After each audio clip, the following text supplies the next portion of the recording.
বহুতে মোক সুধিছে যে যিসকল ব্যক্তিয়ে পিএম কিষাণৰ টকা পায় সেইসকল ব্যক্তিক প্ৰধানমন্ত্ৰী ফচল বীমা যোজনা কৰাটো বাধ্যতামূলক নেকি? আজিৰ এইটো ভিডিঅ'ত মই এইটো টপিকৰ ওপৰতে আলোচনা কৰিম। প্ৰথমতে আপোনালোকে পিএম কিষাণ আৰু প্ৰধানমন্ত্ৰী ফচল বীমা যোজনাৰ মাজৰ পাৰ্থক্যটো বুজি লওক। তাৰপিছত মই আপোনালোকক অফিচিয়েল নটিফিকেশ্যনটো দেখুৱাইছোঁ যে অফিচিয়েল নটিচত কি কৈছে, আপোনালোকৰ ফচল বীমা কৰাটো বাধ্যতামূলক হয়নে নহয়। পিএম কিষাণৰ বিষয়ে সকলোৱে জানে, পিএম কিষাণৰ বিষয়ে আৰু আপোনালোকক ক'ব নালাগে। যিসকলে ফচল বীমাৰ বিষয়ে নাজানে, ফচল বীমাৰ বিষয়ে মই অলপ মোটামুটি ধাৰণা দিছোঁ, আপোনালোকে বুজি লওক। ফচল বীমাটো হৈছে আপোনাৰ এটা খেতিৰ ইঞ্চুৰেঞ্চ। ধৰক কিবা কাৰণত যদি আপোনাৰ খেতি নষ্ট হৈ যায়, খৰাঙে হওক বা আদাৰ্ছ কিবা ৰিজনত যদি আপোনাৰ খেতি নষ্ট হয়, আপুনি চৰকাৰক ক্লাইম কৰিব পাৰিব যে মোৰ খেতি নষ্ট হৈছে, যিখিনি নষ্ট হৈছে সেইখিনি টকা মোক দিব লাগে। এইটো অনলাইন কেনেদৰে কৰিব লাগে মই আগতে আলোচনা কৰিছোঁ। এইটো হৈছে অৰ্থাৎ ফচল বীমা হৈছে এটা আপোনাৰ এটা ইঞ্চুৰেঞ্চ হয়, ক্ৰপ ইঞ্চুৰেঞ্চ। আৰু পিএম কিষাণটো জানে, পিএম কিষাণ হৈছে এটা চেণ্ট্ৰেল গভৰ্ণমেণ্টৰ স্কিম। মোটামুটি ধাৰণাত আপোনালোকৰ আহিছে। এতিয়া মই আপোনালোকক অফিচিয়েল নটিফিকেশ্যনটো দেখুৱাইছোঁ। আচলতে যিসকলে পিএম কিষাণৰ টকা পায় ফচল বীমা কৰাটো বাধ্যতামূলক হয়নে নহয়। ইয়াতে নটিচটোত কি কৈছে আপোনালোকে চাওক। Farmers who have taken crop loans or have Kisan credit card অৰ্থাৎ KCC are mandatorily enrolled under PMFBY অৰ্থাৎ প্ৰধানমন্ত্ৰী ফচল বীমা যোজনা।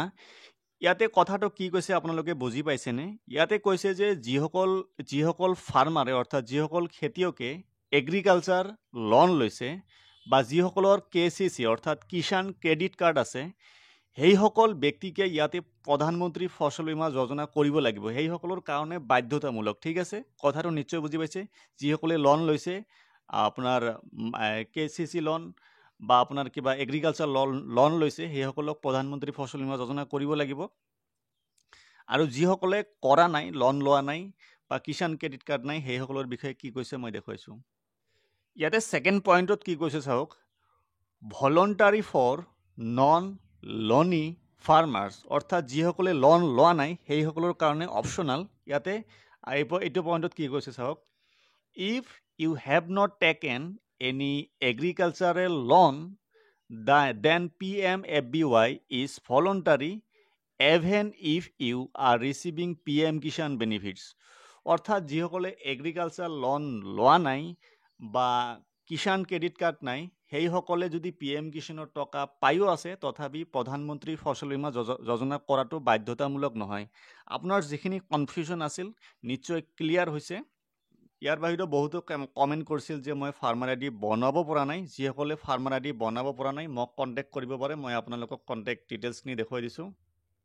যিসকলে এতিয়ালৈকে ফাৰ্মাৰ আইডি বনোৱা নাই, মই এইটো হোৱাটছএপ নাম্বাৰ দিছোঁ, এইটো হোৱাটছএপত কণ্টেক্ট কৰিব। ইয়াতে ডকুমেণ্টছ কি লাগিব, প্ৰথমতে লাগিব আধাৰ কাৰ্ড লাগিব, 2 নম্বৰত লাগিব নিজৰ নামৰ মাটিৰ জমাবন্দী যদি বুজি নাপায় মই ভিডিঅ' দিছোঁ, সেইটো ভিডিঅ' চাই আপোনালোকে জমাবন্দী কি হয় বুজিব পাৰিব, লগতে নেটৰ পৰা জমাবন্দী ডাউনলোড কৰিব পাৰিব।